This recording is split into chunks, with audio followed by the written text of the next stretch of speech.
Hello friends, நான் இப்போ பெங்களூரில் இருக்கிறேன். ஸோ இன்றைக்கி கூலி படம் ரிலீஸ் ஆகிருந்தது அப்படிங்கிறதுனால ஸோ அந்த படத்தை பார்க்க போகலாம் அப்படின்னு நானும் என் ஃப்ரெண்ட்ஸும் வந்து சந்தியா அப்படிங்கிற ஒரு தேட்டருக்கு வந்து போயிருந்தோம்.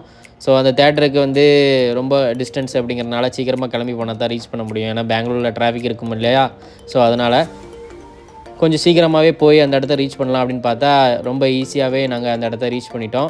ஸோ உள்ளே போனதுக்கப்புறம் பார்த்தீங்கன்னா சந்தியா தேட்டருக்கு சுற்றி பார்த்தீங்கன்னா கட் அவுட்டும் அது இதுவும் வச்சுருந்தாங்க.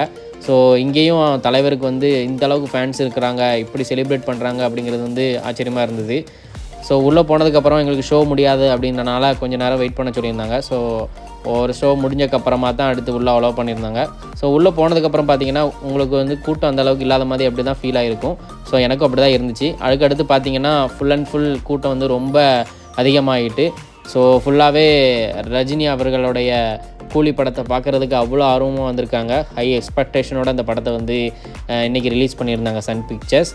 ஸோ இந்த படம் எப்படி இருக்குது அப்படிங்கிறது வந்து எனக்குமே ரொம்ப ஆர்வமாக இருந்தது. உள்ளே போனதுக்கப்புறம் பார்த்தீங்கன்னா ரஜினி அவர்களுடைய டைட்டில் கார்டை வந்து நியூவாக எடிட் பண்ணி போட்டிருந்தாங்க. ரஜினி அப்படிங்கிறது வந்து 1 by 1 அது வர்றது ரொம்பவே சூப்பராக இருந்துச்சு, பார்க்க யூனிக்காக இருந்தது. ஸோ தலைவருடைய 50வது வருஷத்தை செலிப்ரேட் பண்ணுற விதமாக இந்த போஸ்டரு இந்த மாதிரி வந்து டிசைன் பண்ணி இது ரிலீஸ் பண்ணியிருந்தாங்க. ஸோ இது வந்து ரொம்ப உண்மைக்குமே சூப்பராக இருந்தது. சூப்பர் ஸ்டார் ரஜினி அப்படிங்கிற அந்த டைட்டில் வந்து ஒரு ரெட் கலரில் ஷேடோவாக மாறுறது வந்து பார்க்க முடிஞ்சுது. ஸோ படத்தில் வந்து ஃபுல்லாக வந்து செகண்ட் ஹாஃப் தான் எனக்கு ரொம்ப பிடிச்சிருந்தது கம்பேர்ட் டு ஃபஸ்ட் ஹாஃபை விட. ஸோ இந்த சாங்ஸு இந்த இதெல்லாம் வந்து எனக்கு ரொம்பவே பிடிச்சிருந்தது. சிக்குட்டு சாங்கு, அதுக்கப்புறமா மோனிகா சாங்கு, இது எல்லாமே சூப்பராக இருந்தது. அது நீங்கள் தேட்டரில் போய் பார்க்கும்போது உங்களுக்கு அதோடைய ஃபீல் ஆனது நீங்கள் உணர முடியும்.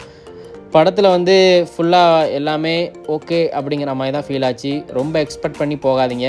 ஒரு இன்டர்வல் ஆனது வந்து ஒரு கம்மியான இன்டர்வல் பிளாக்கோட இந்த படத்தை வந்து முடிச்சிருந்தாங்க. அதுக்கப்புறமா செகண்ட் ஹாஃப் எப்படி இருக்கும் அப்படிங்கிற ஆர்வம் வந்து ரொம்பவே அதிகமாக இருந்தது. ஸோ செகண்ட் ஹாஃப் வந்து வேறு லெவல் பண்ணிட்டாங்க. கேமியோ ரோலு இந்த மாதிரி எல்லாமே வேறு லெவலில் இருந்தது. செகண்ட் ஹாஃப் வந்து உண்மைக்குமே கூஸ் பம்ப்ஸ் தான். நீங்களும் தேட்டரை போய் வாட்ச் பண்ணுங்கள். தேங்க்யூ.